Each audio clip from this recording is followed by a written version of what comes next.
Okay, my name is Bobby Vaught. Today we're going to respond to the Young Turks and their lack of understanding on economics, at least oftentimes. This is, for those of you who don't know, the Young Turks, they describe themselves as progressives. Young Turks is basically Cenk Uygur and Anna Kasparian. They often have they make posts pretty much every day. They have, YouTubers, and they spin off of each other and talk about the issues and politics and the like.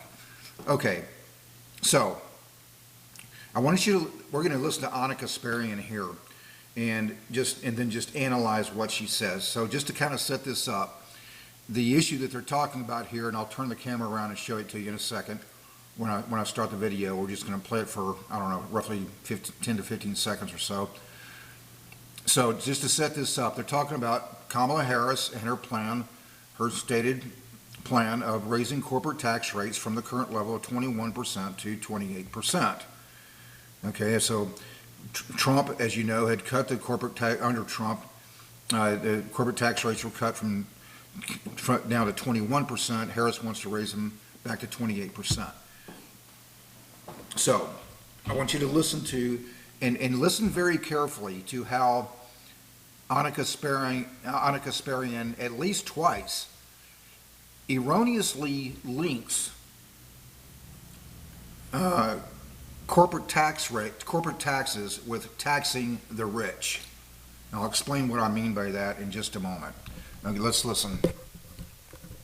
Listen to how she links those two things: corporate tax rates, taxing the rich. The Trump era tax cuts for corporations and the rich, then you should reverse the Trump era tax cuts on corporations and the rich, meaning you should propose increasing the tax rate to 35%, not 28%.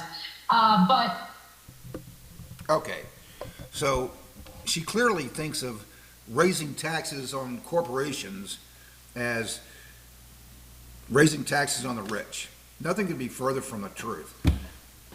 And notice that this is not the first time.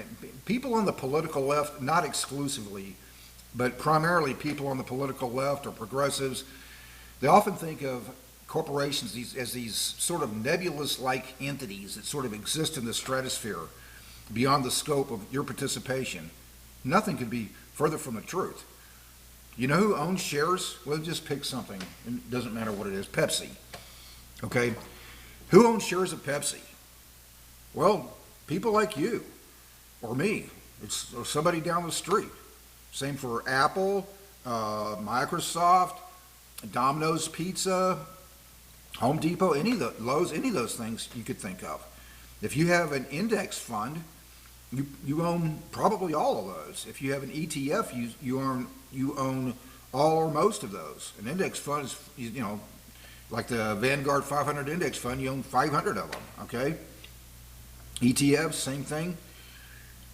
So she said, yes, well, wealthy people are going to own more shares than others.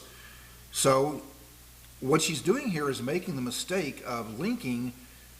Let's try it this way. You own, Fred owns 100 shares of Pepsi, and somebody else owns 10,000 shares. When Pepsi goes up, the price goes up the same for both the guy who owns 100 shares, the guy who owns 10,000 shares, proportionate to how many shares they own. Same for when Pepsi goes down. Same for when Pepsi pays a dividend. It's paid in exact proportion to how many shares you own.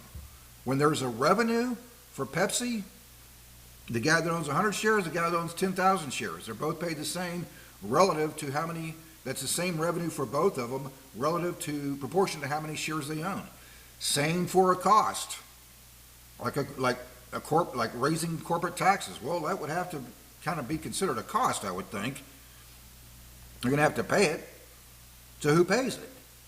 It's not just corporate taxes are not exclusively paid by rich people. They're paid by everybody.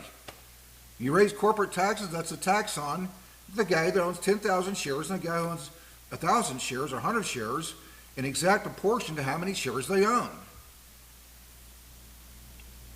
If Pepsi goes down, they don't go to the accounting department and go, oh, okay, well, we can only make it go down. Let's fix it so that Pepsi, ticker symbol PEP, only goes down for some people, but not down for others.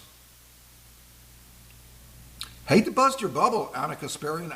I don't know if they're just not, they never really studied economics. They don't understand markets. They're not just, for whatever reason, not intellectually aware. Whatever the reason is, but I hate to bust your bubble, Anna Kasparian, but that is not how it works.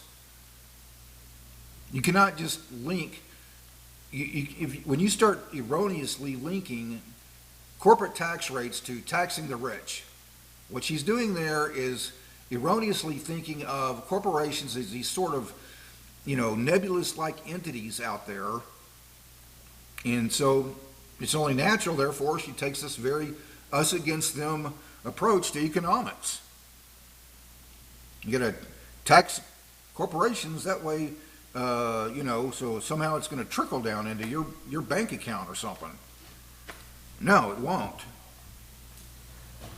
In any event, no, Anna Kasparian, it is a bad logic for all the reasons I just explained to just link corporate taxes to taxing the rich. Wrong. Anyway, don't forget to hit the subscribe button. This is Thursday, August 22nd. Hope you all had a good week. Have a great weekend coming up. Hope life is treating you well. And see you next time.